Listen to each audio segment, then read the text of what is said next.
যুক্তরাষ্ট্র ও ইরানকে ঘিরে চলমান সামরিক উত্তেজনার মধ্যে স্পেনের সঙ্গে কূটনৈতিক ও বাণিজ্যিক সম্পর্কে কঠোর অবস্থানের হুমকি দিয়েছেন মার্কিন প্রেসিডেন্ট ডোনাল্ড ট্রাম্প।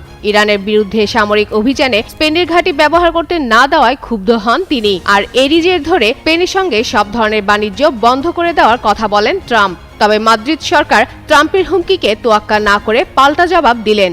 মঙ্গলবার এক বিবৃতিতে স্পেন সরকার জানায় তারা আন্তর্জাতিক আইন ও ইউরোপীয় ইউনিয়নের সঙ্গে যুক্তরাষ্ট্রের দ্বিপাক্ষিক বাণিজ্যের চুক্তির প্রতি শ্রদ্ধাশীল থাকতে ওয়াশিংটনকে আহ্বান জানাচ্ছে। একই সঙ্গে আরও জানায় যুক্তরাষ্ট্রের সম্ভাব্য বাণিজ্য নিষেধাজ্ঞার প্রভাব মোকাবেলায় তাদের প্রয়োজনীয় সম্পদ রয়েছে এবং যুক্তরাষ্ট্রকে অবশ্যই ইউরোপীয় ইউনিয়ন যুক্তরাষ্ট্র দ্বিপাক্ষিক বাণিজ্য চুক্তি মেনে চলতে হবে। স্পেনের প্রধানমন্ত্রী পেদ্রো সানচেজ যুক্তরাষ্ট্র ও ইসরায়েলের ইরানের হামলাকে আন্তর্জাতিক আইনের লঙ্ঘন বলে নিন্দা জানান। পররাষ্ট্রমন্ত্রী হোসে ম্যানুয়েল আলবারোস বলেন, রোটা ও মোরেন ঘাঁটি স্পেনের সার্বভৌমত্বের অধীন।